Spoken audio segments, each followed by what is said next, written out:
AP రాజధాని అమరావతిలో ఏర్పాటు కానున్న ఆర్బీఐ ప్రాంతీయ కార్యాలయ నిర్మాణానికి ఈ నెల 28న శంకుస్థాపన చేయనున్నారు.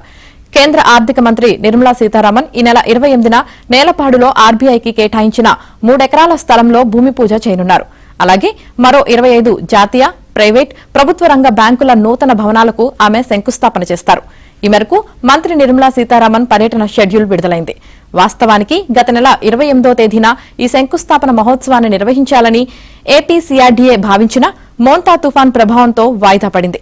28న శంకుస్థాపనల కార్యక్రమాల సందర్భంగా సీఆర్డీఏ కార్యాలయం వద్ద భారీ సభను ఏర్పాటు చేయనున్నారు. ఈ సభకు కేంద్ర మంత్రులు Nirmala Sitharaman, Pemmasani Chandrasekhar, CM Chandrababu, deputy CM Pawan Kalyan హాజరవుతారు.